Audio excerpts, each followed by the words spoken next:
From the darkest corners of Tumblr comes a podcast where we take two of your favorite fictional characters, get them together, and ask, do we ship it? Hey guys, welcome back to Ships in the Night, another safely, remotely produced episode of the show. I'm Zach Wilson. Somewhere out there in internet land is Greg Goodness. Hey everybody, listen, we've heard the feedback. We know you guys miss the live audience that has been constant throughout the podcast. And I'm happy to say that we were able to commission MLB. And we now have a fully rendered digital fan base just cheering us on from the stand. Oh, yeah. I mean, listen to him. There's all of 20 seconds of Major League Baseball cheering us on. Greg, Zach, you're so funny. Oh my gosh. Hey, Dave, where did you park your car? I don't know, Derek. I don't know either, Dave. It's so realistic. There's so even special triggers for when we make a very dirty joke. It gets even louder. But we are not the only ones on the playing field today. Oh, you yeah, I took that. Yeah, just keep going. No, it's your job. I'm just laying you up, buddy. Just like a layup in baseball, the sport game. I'm going to leave that one alone and introduce our guest for today's episode. She is the host of Crying Behind Sunglasses. It's Katy Dolle. Katy, welcome to the show. Hello, thank you for having me. And thank you for saying my last name correctly. That's so exciting. Do people mispronounce Doll? All the time. You would be surprised. Doyle, Dole, Dolly.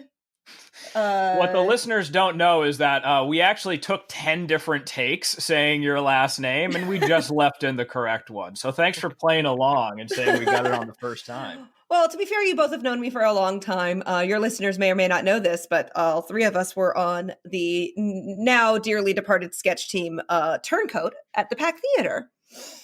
Yes. It was good times. I like how you say dearly departed, not defunct, which is the word that immediately came to mind for me. No, I almost said defunct, and then I figured out a different word that started with D, and it worked. We've had a bunch of Turncoat on here, or we had Sam Horowitz in an episode recently. If you listened to Sandy, the one with Sandy and Wolverine, in a musical X-Men Grease crossover, that was beautiful. We had Stephanie Yaden on the show at one point. I know Courtney Barrett was on here forever ago, so I'm glad that we finally got you on, Katy. Thank you so much. We're slowly going through the old roster, but speaking of rosters, we have some fun ships to get through today. It's gonna get super weird. Are you guys ready to jump off with our first one? Let's rip off the Band-Aid. Yeah, that's a good way to describe it, because today we're gonna be starting off by shipping from Seinfeld the Soup Nazi, and from the Muppets the Swedish Chef. Pretty good. Yes, exactly. I couldn't have said it better myself. All right. Well, I guess we got Katy's first reaction. Greg, what's your first reaction to hearing a ship of the Soup Nazi and the Swedish Chef? Let's fanfic this. Well, first off, I'm kind of ashamed of myself that I'm not as boned up on my World War II history as I should be, because I feel like we could really draw some international parallels from history if we were to really get into it. But listen, they both like making food. They both have very strong opinions when it comes to said food. So, like, I can see it. I'm curious to see what you think, Zach. There's definitely a food connection here. My worry on this one is that the personalities are so different. Like, the Swedish Chef is all over the place. He's got tons of things to do and ideas. The Soup Nazi's pretty rigid, thus his nickname. No breaking the rules for him. Yeah, no, I agree. I see. This is the thing. Yes, they do both like food, but I mean, Gordon Ramsay and Julia Childs both like food. Do you think they'd be good together? No. Because I mean, I'd love to see it. I've written fanfic about it. Many lonely nights, just slugging down that rosé or Chardonnay, or was it sherry? She used sherry. That's what the drink of choice would be. Sure. But then sometimes you have unlikely pairings in the food world, like Martha Stewart and Snoop Dogg. They cook together. Oh, that is an excellent point. The Soup Nazi and Swedish Chef are the indie mechs of the food world. So I'm just trying to think, and honestly, the Soup Nazi has nothing to do with World War II. It's just that Seinfeld is Jewish, and so anyone who was giving him too many rules and telling him no, he called a Nazi. Yes, the Soup Nazi, not German at all. No, he was actually. The Soup Nazi was inspired by, I pulled up the Wikipedia article. I will fully admit that I did not know enough about this before researching before the episode. But the character was inspired by Ali Yaganeh, a Persian soup vendor. So he wasn't German at all, who ran the Soup Kitchen International in New York City. And I guess the crew, while they were filming Seinfeld, they went there a lot. And this man was very particular about who could have soup and how they could have it and the way he wanted to serve it and all those sorts of things. And he didn't know that he was on the show until the show had aired and they had to issue an apology to him. Oh, geez. Because the show had ruined his business. I'm sorry. That's terrible for this small business owner, but I do kind of like the idea of you're just a regular schmuck walking around trying to make a living, and then all of a sudden Jerry Seinfeld is like, it would be like if all of a sudden I woke up, I turned on Netflix, and Jerry Seinfeld's like, and what's the deal with Greg Goodness? Well, he's clocking in, clocking out, taking lunch breaks that are just a little too long. What's going on?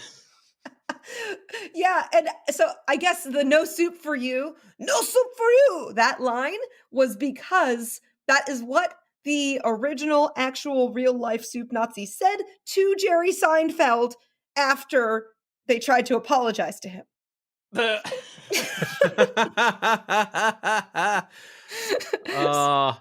I did not know that particular piece of lore. I did know it was based on a real place. That like they ended up having a chain at some point. I think it's still going actually under like called the Original Soup Man, because they can't use the moniker from the show. Put that on a marquee. No, it's the Real Soup Man. Interesting. Anyway, we gotta get back to our shipping here, guys. We gotta get back to our fanfic romance for the Soup Nazi, because we're talking about to be clear, we are talking about the fictional character from Seinfeld and not the real person. I know. I'm sorry. I'm sorry to derail we things. need to find out between what happens when for the Soup Nazi. What's the meet cute with him and the Swedish chef? And I was thinking about this. Can I pitch you guys an idea? Please do. Because I think they meet on the Today Show. Ooh. I think that the Soup Nazi has because of like he's slowly his rise to fame is going, and he winds up doing a cooking segment with, and because this is the last time that I watched the Today Show, Katie Couric. What a throwback. Well, it's time appropriate for Seinfeld, so yeah. That's true. That's very true. It's appropriate for the 90s, yes. She's doing and the Muppets is also time appropriate for the 90s. So, okay, let's just say it's the 90s. It'll be easier. He's on the Today Show with Katie Couric, and then it's going to be a cooking day that morning, and the Swedish chef is going to be showing them how to make, I guess, a tossed salad, because that's like the funniest bit that he does. And that's how they meet. I'm not sure what happens when they do, and that's what I'm curious from you guys. I see the sequence happening, but what happens when they first start talking?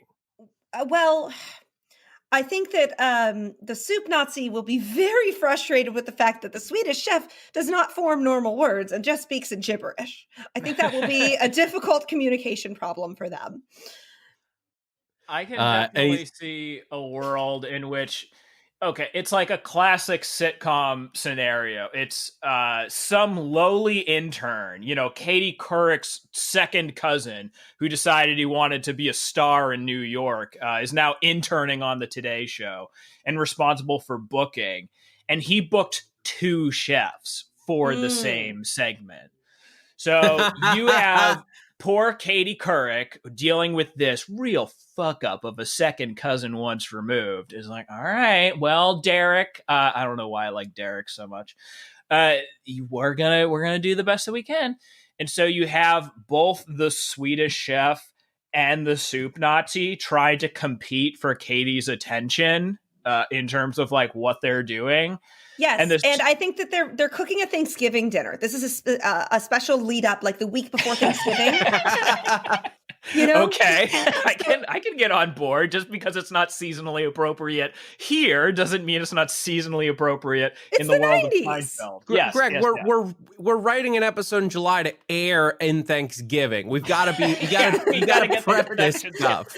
Wait, no, I'm just, if it's the 90s, why can't it be a different time of year? Why does it have to be summertime in the 90s?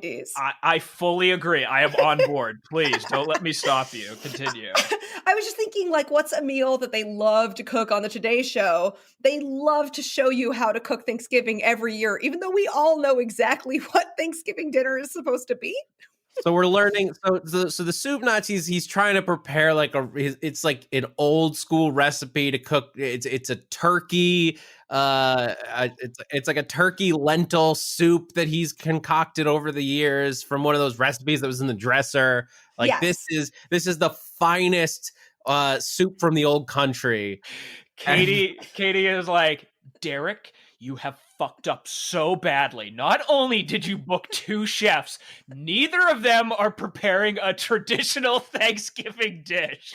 Yeah. You have someone making soup and another guy making a tossed salad. Derek, I swear to God, if your brother didn't marry my sister, I would fire you this instant. Oh my God, yes. No, that's what's so great about it, because the entire Thanksgiving holiday in America hinges upon the fact that everyone in America needs to relearn how to cook Thanksgiving dinner the week before Thanksgiving. And so, like, if we're not teaching them how to do that, it's going to be utter chaos and mayhem throughout the entire country. I totally see that's how this ends, though, for the Swedish chef segment, because he starts off making a salad, like he takes and then he like it's all salad, and they're like, but this is supposed to be Thanksgiving Day meal, like, where is the turkey? And he just takes off, like, the hands just reach like below the counter, and he just has his salad bowl, and he drops a fully cooked turkey from nowhere right on top of the salad. Oh, and yes, and that sends the bowl of salad flying right onto the soup Nazi's head. Yeah, actually, the salad and the turkey fly onto Soup Nazi's head, and in a weird crossover from that one episode of Friends, the turkey lands on the Soup Nazi's head in such a way that he is wearing it. It's a must-see TV Thursday Thanksgiving. Yes, all the NBC things that you've ever heard of. It's a Friends reference within a Seinfeld crossover on the Today Show. Synergy was really big in the 90s. They were all about that cross promotion. Oh yeah, it's must see Thursdays or Wacky Wednesdays. I don't know what they did. But this relationship is obviously not starting off in a good place. But what happens then? Is it like one of those where they're fighting and then like they're just start making out right in the middle of the Today Show? You know what? I think, okay. You know when you have those hate fucks? Yes. So I feel like let's not focus so much on the food. Let's focus on the feelings here.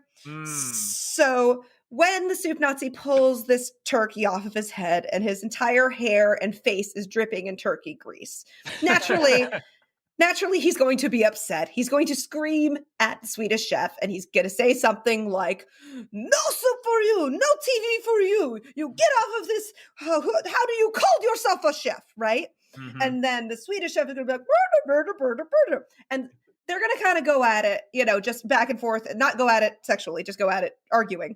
And then Katie Couric is going to cut the segment, right? And then they will be off the air. And once they're off the air and they're back in their dressing rooms, they're going to realize that they actually are both fighting for the same thing, which is that they both want to bring food and joy to people. They just do it in different ways. And like the Swedish chef, I would say, is more of a free spirit than the soup Nazi. So then they start going for it in the dressing room. I can see that. There's a moment where like the soup Nazi is like, "You got your salad in my soup," and the Swedish chef is saying, which of course translates to, "You got your soup in my salad." So like, I could see a world where these two, they're just sort of like, they're so.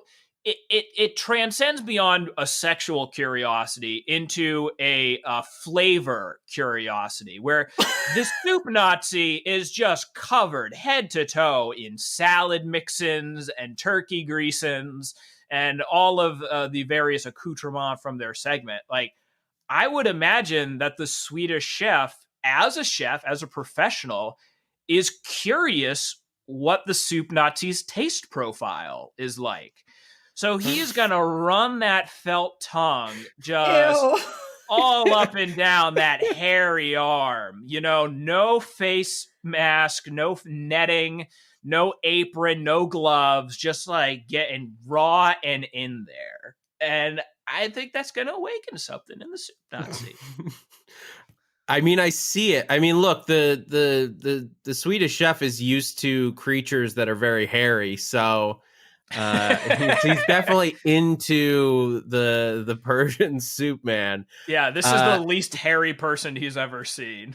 And yeah, actually, I don't know if there's long-term potential for this relationship or if it's just a fling, but if the Swedish chef Barter decided to bring the soup Nazi back to meet Little Miss Piggy, or Kermit, or I don't know, all the hairier Muppets. Who's a hairier Muppet? Fozzie, I guess. For sure, Fozzie. It's right in the name, Fozzie. Fuzzy. Yeah. I think that the soup Nazi would fit in. He is kind of Muppet-like in the way that he says the same thing over and over again. It's an odd character, but he fits on the Muppet Show so well. Absolutely. Very, very big character. But okay, so these two, I mean, look, that dressing room is just horrifying after these two are done with it. There's the chef's coats are flung over lights, and there's turkey grease all over the wall. Somehow it got on the ceiling. No one's really sure how. It's grease mixed with salad dressing mixed with, well, I'll let you fill in what horrifying bodily fluids have mixed in there. But Katie Couric comes in the room to apologize and just sees a horrifying mess of these two people. 4 human hands, 1 Muppet body, and another human man. Because let's not forget, the Swedish chef has human hands for a lot of the time. That's okay. True. Yeah, I was curious as to how the math was working out on that. I'm like, wait, is Katie getting involved? Is this? No. I mean, I'm not here to exclude her from a threesome if that's what she wants, but I think we're trying to focus on the pairing here, the ship, the original ship. The sex between these two is very hot, is what I'm saying, and not just because of the grease. It is. They brought the gravy boat. They brought the gravy boat into the dressing room, and they just poured that gravy on each other. Oh, there's definitely a sexual position named the gravy boat, but I don't want to look up what it is. Here's the question. So, okay, so this first sex, we definitely see how it goes, but what happens after this? Is this a one like morning, because it's not night. Is it a one morning stand, or does this continue? Do they keep seeing each other? Katie, what do you think?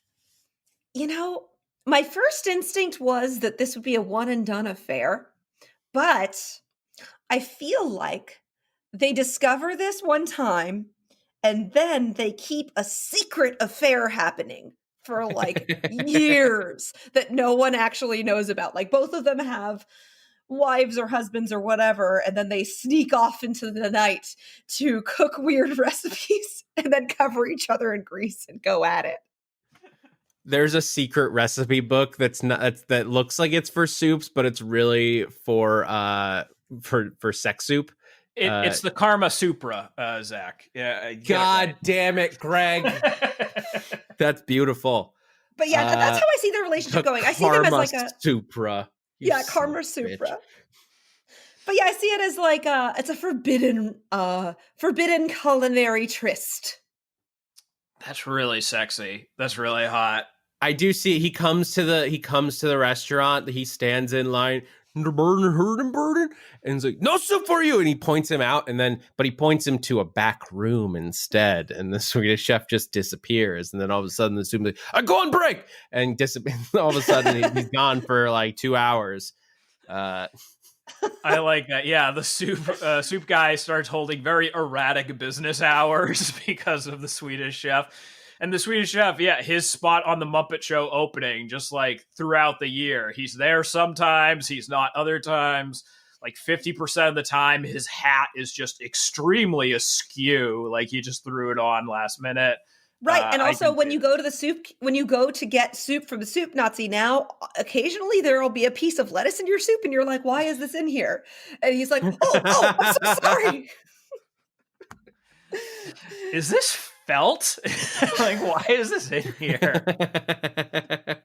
So these two definitely carry on for a while. I mean, there's definitely gonna be like points where they're kind of mad at each other. Like the Swedish chef moves to LA when the Muppets get their new unscripted series on Disney Plus, because he's doing like all these web bits. So they don't see each other for a while. I think the Swedish chef comes back to visit, but the soup Nazi, it's been so long, he's mad at him, like, "No sex for you," and he just throws him out.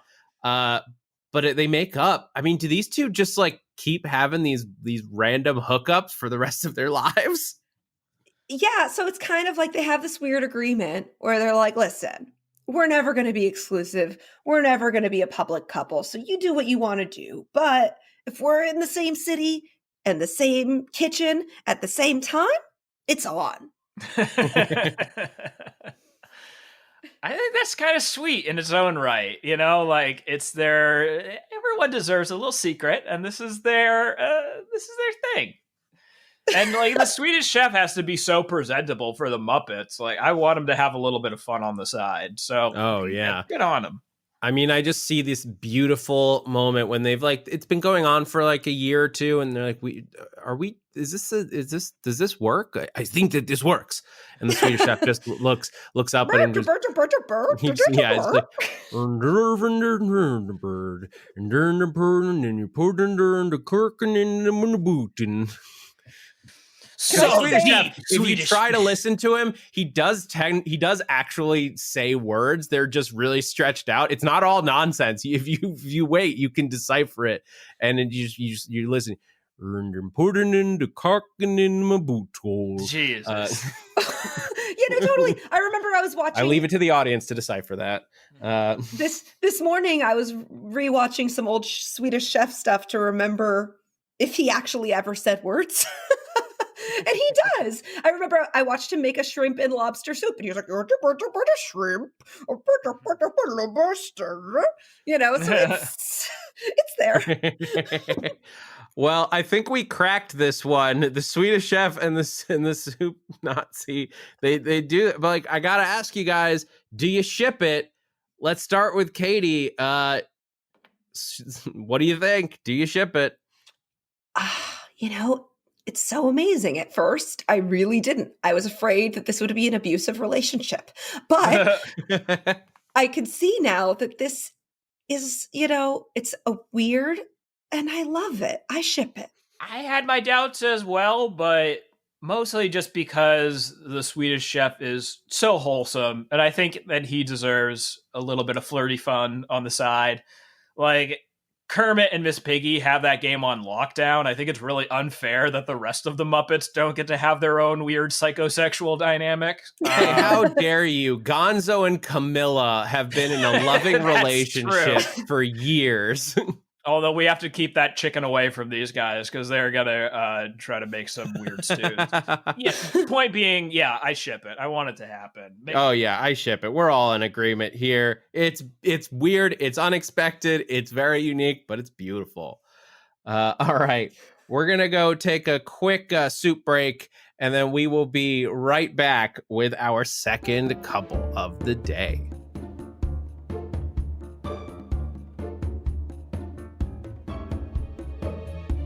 And we're back, and it's time for our second ship. And this one, we're going to have to get into some dark noir territory today because we are shipping Sherlock Holmes. Get your double billed hats ready because we're shipping him with Jessica Jones from the Marvel Universe. It's a detective crossover. And I thought this one would be fun to bring up for Katie, because you were real quick, and then we'll dive into the couple. You did a Jessica Jones parody web series, right? Yes. Not to toot my own horn, but when Jessica Jones came out on Netflix, I had people congratulating me on my new series because I look so much like Kristen Ritter, apparently. Yeah, I totally see it. It's not inaccurate. So I decided instead of being upset about that, I would just lean into it. And I created a parody series called Jessica Jones Lesser Investigations, which is on YouTube. And basically I solve really dumb mysteries like I can't find my iPhone, or my cable went out and I can't survive without Wi-Fi, or what else? There are just a lot of really dumb mysteries that are not that big of a deal. Or her sister on the show needs to get dressed for a red carpet but doesn't know how to dress. And then we treat them as if they are these actual, on the show. I mean, she's fighting crime. So there was a lot of action in the one that I did as well. But it's we take everything way too seriously. Well, now we're going to get really serious about what kind of sexy time Jessica Jones is getting up to. And okay, just first reactions to this one. Jessica Jones and Sherlock Holmes. I mean, beyond the fact that they're both like crime solvers, I think they've got a lot. I think there might be a lot in common here. What do you guys think? Are we shipping the Sherlock Holmes who is super addicted to opium? All versions of Sherlock Holmes are addicted to opium, Greg. Okay, cool. Right, I just wanted to make sure. I think he's clarifying, is this a specific Sherlock Holmes? Is it the literary one? Is it from a specific movie? What are we doing here? Let's just call this generic classic Sherlock Holmes, not like the hyper crazy Benedict Cumberbatch, not the Guy Ritchie version. It's just classic Sherlock Holmes. Okay, yeah, I just need to clarify the drug and substance abuse issues because, hey, codependency is a real thing, and I think that is, beyond solving crimes, something that they may have in common. I could see Jessica being like, opium, haven't tried that before. Give it a shot. Oh yeah, they both absolutely have substance abuse issues, and they're gonna connect. Like Jessica Jones is clearly an alcoholic. Yes. And Sherlock Holmes, opium addict. I think it's a good start. Yeah, I mean, every single version of Sherlock Holmes is on drugs, so that's and also he smokes a lot of cigars and pipes. So is that how these two meet? They're terrible addictions, or what do you guys think? What is the meet cute between these two? Oh, okay. I would like to volunteer this. I think they are both trying. They are both trying to solve the same crime. Okay. Yeah, that tracks.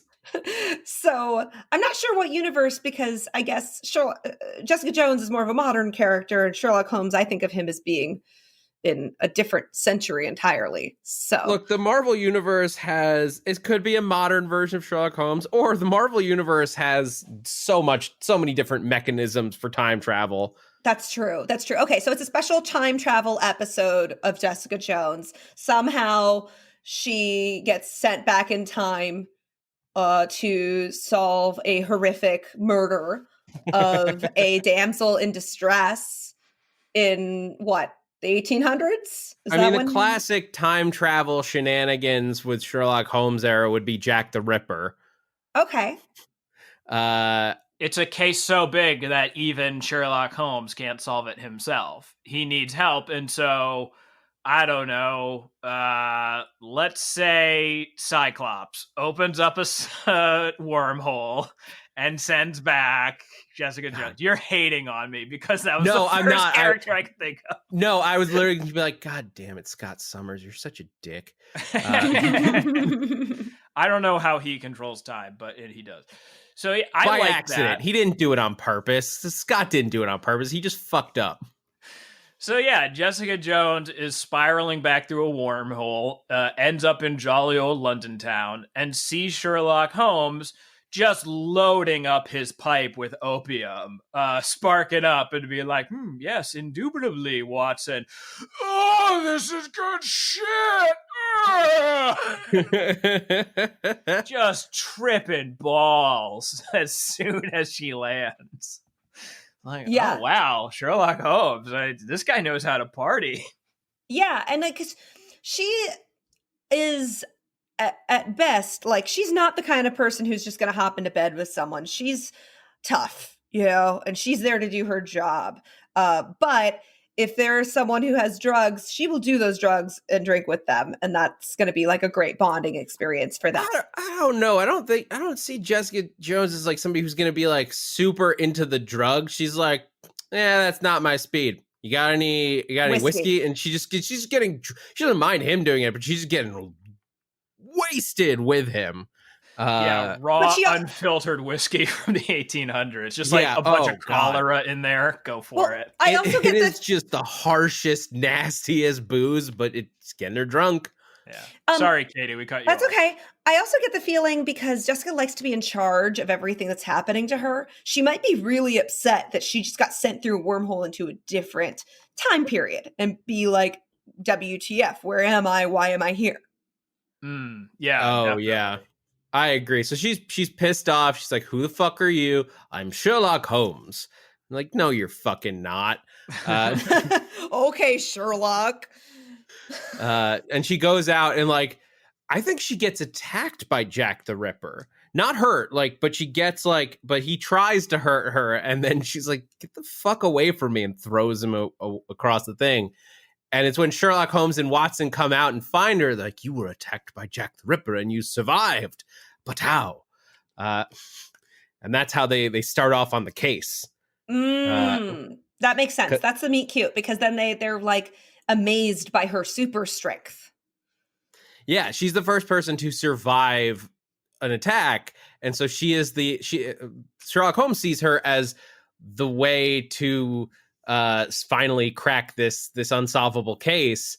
And Jessica Jones sees this like, I gotta get revenge. He fucking ripped my leather jacket. How fucking dare he? This is my favorite jacket. But luckily her infinity scarf is okay. Yes, no, that's very important. The gray infinity scarf completely intact. It didn't even move the placement of it. Fun fact, I own multiple gray infinity scarves because of Jessica Jones. Moving on. So these two start digging into this Jack the Ripper case. When do they fall for each other? What do you guys think? I think Sherlock has to show that he's a man. Okay, elaborate. How does a Victorian era opium-fueled puzzle solver prove to Jessica Jones that he's a man? She's not interested until he impresses her, kind of thing? Yeah, because think about it. She was super into Luke Cage because he's just like this. He's strong. He's as strong as her. He could have an entire bar fight with 20 people at once and win. Right. So if that's the kind of man she's attracted to, that is a big challenge for Sherlock Holmes to overcome, because he does not seem like someone who has any sort of muscle mass. So yeah, I don't know. Maybe he would start training a little bit and then he would beat someone up in front of her. But I don't know if he's capable of that, guys.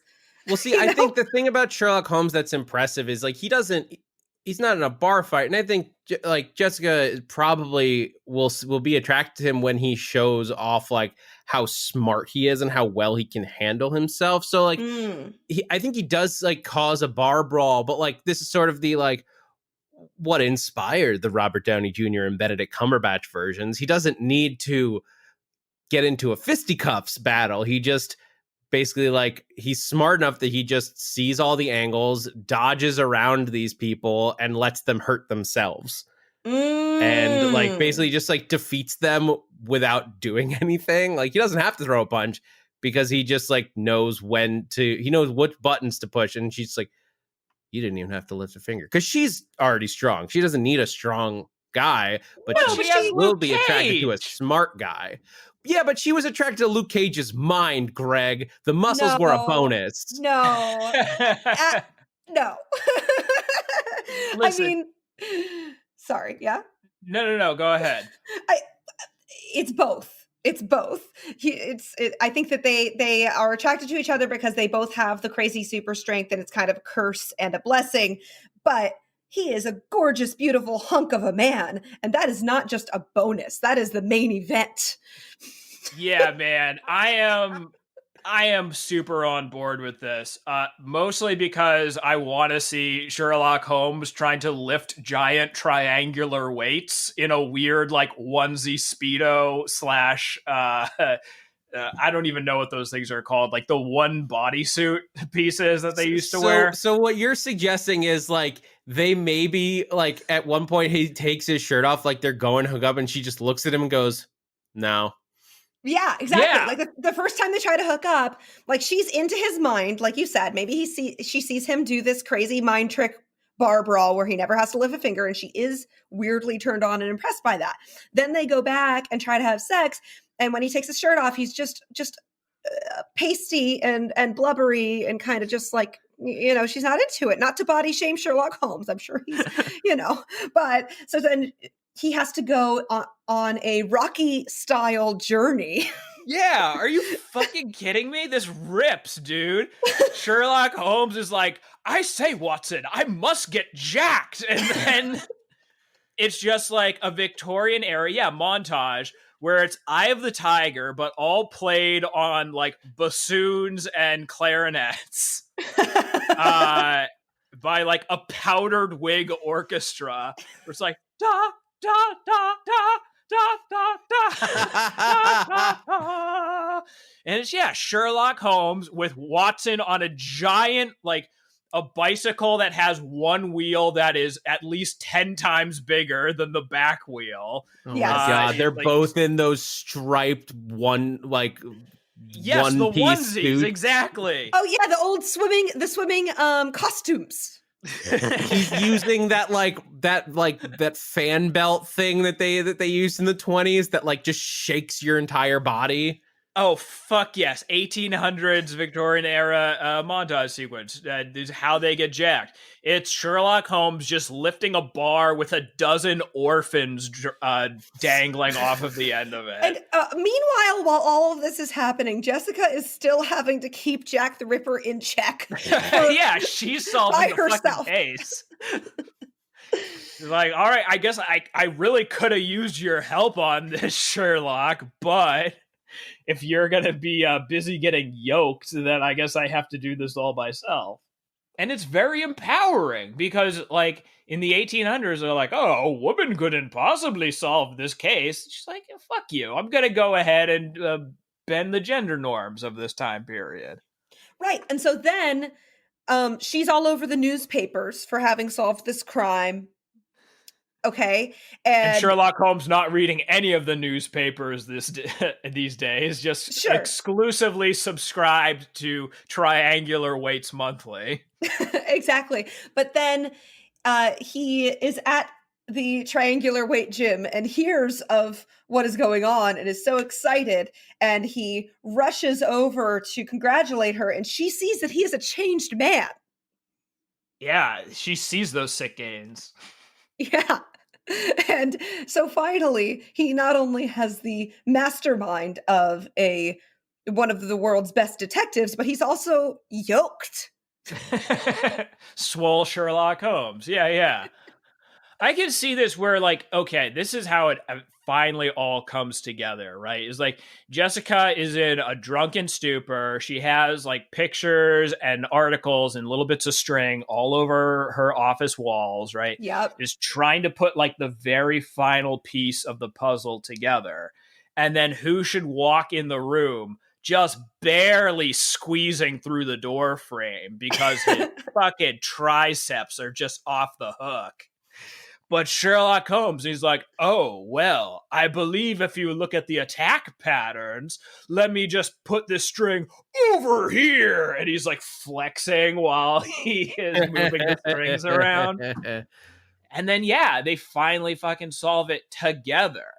And now that Jessica sees that not only is he brilliant, but also, yeah, like absolutely jacked, 10 out of 10 would recommend. They can finally make something happen. Yes, I agree. 100%. I don't know if it'll last. I think that it's hard for Jessica Jones to commit to anyone. Mm-hmm. So, yeah, I mean that's her journey over that whole, like, her, especially on the TV show. In the book, let's be clear, she's been married for years with a child. But in the TV show, which we're talking mainly about the TV show version, let's be honest here. Yes. That's like her biggest struggle is like letting anybody in. So like, well, she lets Sherlock Holmes in, but does she let him in a more a less physical sense? Right. Yeah, that might take a little longer, and that might be a little bit difficult for her. She doesn't like to be vulnerable, and he might want. But that's the question: does this relationship progress at all, or is it just purely physical until Jessica can figure out how to get back to the present? Well, I think that's the trigger for what sends her back. Cyclops built into Professor X's time machine that as soon as the case is solved, she gets to get the fuck out of there. Like the wormhole opens up and she's able to leave. So I'm willing to bet that, Sherlock Holmes has put in all this effort trying to get yoked and trying to get jacked. They hook up once, and then, as soon as Sherlock is like, oh, and perhaps you can fancy a carriage to my mother's house and meet her. She's like, solve the case. I know who it is. Like, quickly, put all the pieces together. Get the fuck out of here. Yeah, and that makes so much sense. Opens up. So, like, Sherlock doesn't even have the opportunity to try to take this to the next level because he was like, love at first sight. He's ready to lock it down and make her his Victorian era bride that will crank out like 18 children, 2 of them who will live to adulthood. And she is just having none of it. She thinks that, like, okay, this guy is cute now that he's ripped, but I don't want to make this happen. Not at all, because the thing that Jessica Jones values above all else is her independence and her ability to control her own life, because Kilgrave controlled her for so long. So if there's someone else who's locking her into a time period that she didn't choose and locking her into a relationship that she doesn't like, she's not going to be about that. Yeah. I need space. Time space continuum, quantum leap. Yeah, I need 200 years of space between me and you. He finally gets back. She's just like, the X-Men are all gathered around. Beast is that, I must apologize, Miss Jones, for allowing Cyclops to have access to a time machine, and it caused you so much strife. My apologies. I'm trying to do my best Kelsey Grammer, but it's really hard. Miss Jones, are you wearing a men's petticoat? What? No. She stole his. She comes back. She has the hat. She has that double billed hat just like in her pocket, and she just holds it. It's a souvenir. As she walks off back from Westchester to Hell's Kitchen. That makes sense. And I think that maybe when she comes back, she also has a little opium pipe in her pocket, just as a as a remembrance, you know? I Nice. say, Watson, bitch stole my drugs. Well, I think that's how the story goes. The question now, do we ship it? Greg, I'm starting with you this time. What do you think? Mostly just because I want to see Sherlock Holmes get a comeuppance. Like, I kind of like the idea that he goes through all this work and then just gets absolutely dunked on. She just hits it and quits it. He spent months in the gym trying to get results, and now he's out of luck. So yeah, I simply because I want him to suffer, I ship it. Yeah. Katie? You know, I'm going to be a contrary opinion here. I don't ship this. No. Because I feel like it's just a little bit too fanciful, a little bit too easy, too many petticoats. Jessica Jones lives in her dark, dingy, depressing, weird world, and I feel like she's very happy there. This is taking her out of her entire element. I just don't buy it. Yeah. No, that's a totally valid point. Zach, what do you think? I mean, I want to ship it. Because I think it is interesting. And also I see a sequel part to this where Sherlock Holmes figures out a way into the future. And you have this jacked Sherlock Holmes that like comes into present day. And it's just like a weird thing. I think it works. That may or may not be because of the fact that I'm not even quite sure what a petticoat is, you guys. I have to be honest. I've thought about it. I'm like, I think I know what it is, but I don't really understand. And also I tried to Google it and it looks like it's a dress and now I'm confused. But I probably used it wrong. Yeah, she doesn't wear dresses. I mean, she wears the same exact ripped skinny jeans, leather jacket, and infinity scarf all the time. I can't imagine if someone tried to put her in a Victorian era dress. Oh yeah, she would absolutely break Victorian era by London. Season 3. What? She gets rid of the infinity scarf around season 3. She's got to be in disguise. That's true. She wears a white shirt sometimes instead of a black one. It's a big deal. Well, we have solved the case of Jessica Jones and Sherlock Holmes. Thank you guys so much. That was fun. That was a fun one. Absolutely ridiculous. And we'll have to look forward to what happens when Sherlock Holmes breaks space-time to find his lady love, Jessica. We're going to take another quick break and then come right back with our matchmaker segment. Stick around.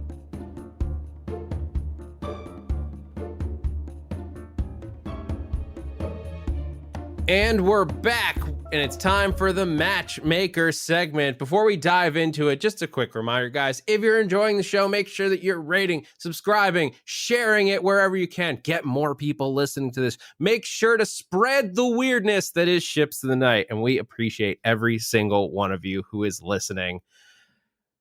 With that said, I think it's time to open the doors on the matchmaker segment. Turn that closed sign around because we are ready to welcome Katy to sit down and tell us about her friend. Katy, we understand you have someone that needs to find love and you want to help them out. So please tell us, who have you brought to our expert matchmaking doors today? Yes. So I am very excited that I have an opportunity to help my friend find love. This is someone who really needs to find themselves, I think. It's a very mysterious figure. I hesitate to even give this person a gender because I feel like it's non-binary. We've never really seen if this is a man or a woman or an other, right? So I'm just going to use the pronoun they. But my friend is the Sarlacc pit. Ooh. As first seen in Return of the Jedi. And I just think that the Sarlacc has no eyes. It is a pit in the ground. All we've seen is that there are tentacles and it reproduces the same way a plant would by creating spores. And I feel like no one truly understands the Sarlacc. And so the Sarlacc need to find love. And I think because the Sarlacc has no eyes, I want to know if love is truly blind. It's a fair question. Greg, should I start this one off? What are you thinking? Go for it, sir. All right, let's get it started. Because I think we have a couple options here. Sure. And so here's what I'm thinking. I think, what does the Sarlacc really enjoy? What do they love about the world? And that's how I think we're gonna find love. And they love eating things. The Sarlacc just can digest food and people for 1,000 years, keeping them alive with its juices. They need someone that understands what it's like to be a bottomless pit. And that's why I want to pair up the Sarlacc with just that furry feline Garfield. Because Garfield, if you really get into it, Garfield, he's just, he doesn't eat people, but that lasagna will be going through his animated digestive system for 1,000 years at a time. He's just chucking it back the way that Sarlacc chucks back Mandalorian warriors all the time. I think, and the other thing, Garfield enjoys eating, and I think that he could show the Sarlacc how to enjoy its food instead of just gobbling it up all the time. Find happiness. That was a beautiful pitch. Yeah, it's interesting. I enjoy it, but I think I have something a little spicier for you, if you don't. Ooh. All right, Greg, go ahead. So the important thing in any relationship is a balance between what you share and what makes you different. I think the Sarlacc is going to want someone that is, a fine foodie, someone who enjoys eating, as Zach pointed out. But I think the Sarlacc is just kind of a layabout right now. The Sarlacc needs someone who can bring it out of its shell, out of its hole. Someone who's really active, someone who's a real go-getter, who chases what they want. And that's why I want to pair the Sarlacc up with the polyamorous commune that is Hungry Hungry Hippo. All four of them chowing down on those marbles. Because those guys, they are active. They move about. They know how to get out and have fun and chase what they want in the world. But at the end of the day, even after they've brought the Sarlacc out of the shell, they can still enjoy a fine meal together. Wow. Mm-hmm. Yeah. I am shooketh. Shooketh by the creativity of these suggestions. Now, should we talk about both of them, or do I immediately decide who I like? Well, so let us know. Don't reveal where you're leaning, because that would only spoil our process. But if you have any questions for us, if you need any clarifications on what would the Sarlacc's relationship be like with either the Hungry Hungry Hippos commune or Garfield the cat, sure, just feel free to ask us, and then we'll enter our rebuttal round. Okay, so I have a big question about Hungry Hungry Hippo. Okay. So I remember playing this game a lot as a kid. The hippos are strapped to this game. In the universe that you are pitching, are these hippos able to roam the earth or the water or places? Are they able to leave the thing, or are they strapped down to a board game where balls are flying into their mouths? It's a valid question. Do you have a question for Zach and for Garfield? Yes. With Garfield, will Garfield be seeking out and providing lasagna for the Sarlacc? It's a fair question. All right. Will Garfield, would you help me with song? Oh, this is so ridiculous. This show is ridiculous. Why are we doing this to ourselves? Zach, quit stalling. Answer the question. All right. I like how Greg can tell that I'm stalling. Oh, also, wait. The other question, follow-up question for Garfield. How will Garfield's owner feel if Garfield gets into a relationship with the Sarlacc? Will his owner approve of this new relationship? John just has the fucking Sarlacc in his house. It's in his backyard. Garfield! I have a good answer to that one, especially. So okay, here we go. So the thing about Garfield and the Sarlacc, they're both pets when you get down to it. The Sarlacc was technically the pet of Jabba the Hutt, and I think that Garfield and the Sarlacc both revolting against their owners, because really, John is just Garfield's Jabba the Hutt when you break it down. I think Garfield gets rid of John, feeds him to the Sarlacc, and that gets him an infinite supply of lasagna because he just is using John's DoorDash account to order every lasagna he can get for delivery to Tatooine. Oh, yeah. I love this. Okay. I love Garfield throwing fucking Nermal into the Sarlacc pit. Yes. Like, great. That's incredible. I feel like the bloodlust that happens when the Sarlacc gets a new body inside of it is a big turn on. So that's great. All right, Greg, you ready for your thoughts on the Hungry Hippos? Can I ask one other question about the Hungry Hippos? Yes, please. This is very serious for me. So, other than them being strapped to the board or not, I would like to know if the Hungry Hippos commune were to enter into a relationship with the Sarlacc, is this going to be like a sister wives situation? Or like, how is that going to work? You know? So I just, that's I'll leave that up to you. Yeah. I'm happy to address that. I'm going to let Greg go, and then I have a joke for this afterwards. All right, Greg, go ahead. So, yes, the Hungry Hippos are strapped down, much like the Sarlacc, so that they have that in common. As far as if they are working as sister wives, I would like to quote the song from the advertisement. It's a race, it's a chase, hurry up and feed their face. Who will win? No one knows. Feed the hungry hippos. So, these two are competing for the Sarlacc's love. They're in a race to get to its heart. And that's what makes it fucking spicy and exciting for all of eternity. So they start this commune. Would you say that it's just like it's like a religious cult almost? You might even call it the Church of Latter-day Sarlacc. I'm glad that you hung on to that one throughout my entire explanation, Zach. Thank you. All right. So Katie, we have two options because we want to make sure that the Sarlacc has the happiest life that the Sarlacc can possibly have. So who do you want to set up your friend on a date with?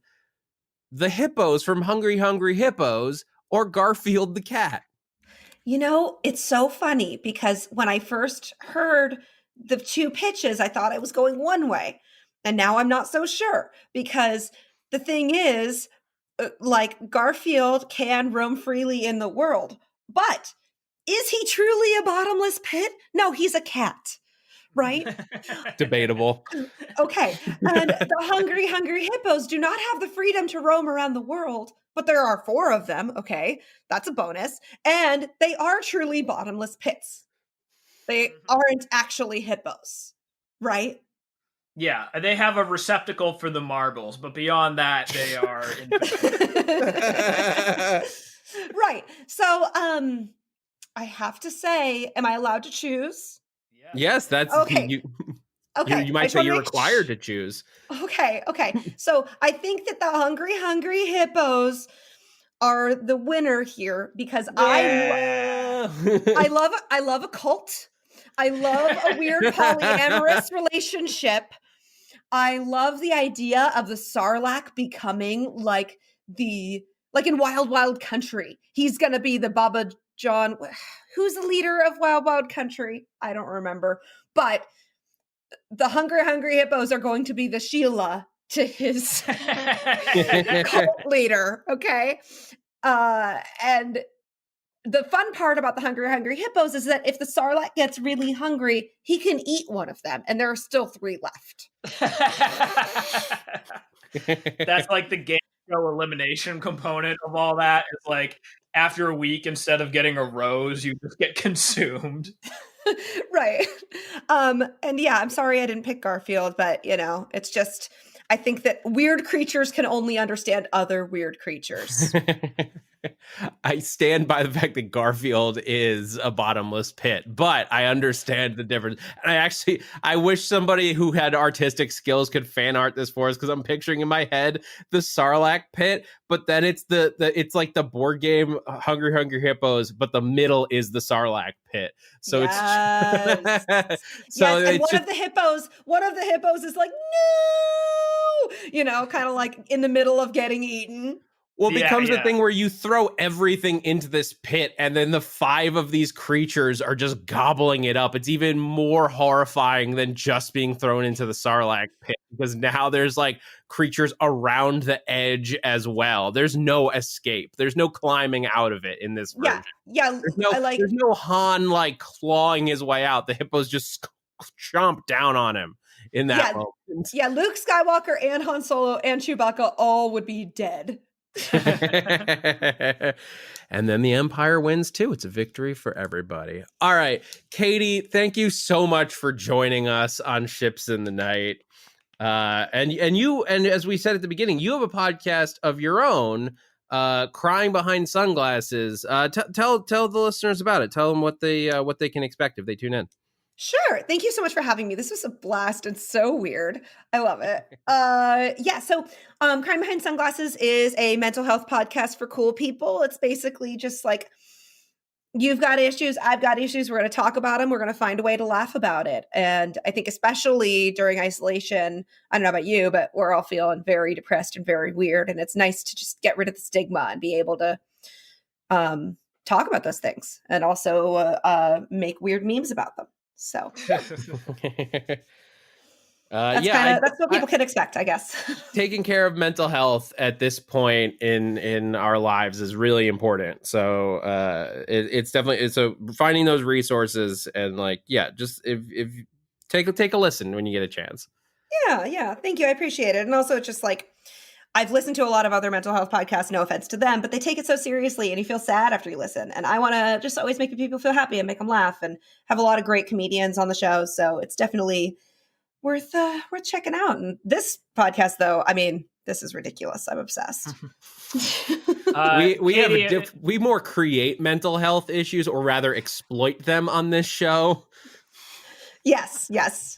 Greg, what were you saying? I was going to say, Katy, if people want to find you online, not just the podcast, but you personally, where can they find you? They can find me inside of the Sarlacc pit. No, just kidding. I'm at Katy Dolle, KatyDolle on literally everything. I think I'm the most active on Instagram though. And then the podcast is like on every platform. But if you want to look for like the podcast on social media, it's at Crying Behind Pod. Awesome. Greg, where can everyone find you? You can find me on the tweets at Greg Goodness. You can also find me performing occasionally when it's open at the Pack Theater in beautiful, sunny Hollywood, California. Keep plugging it. It might open eventually, maybe. I mean, you're on Twitch right now.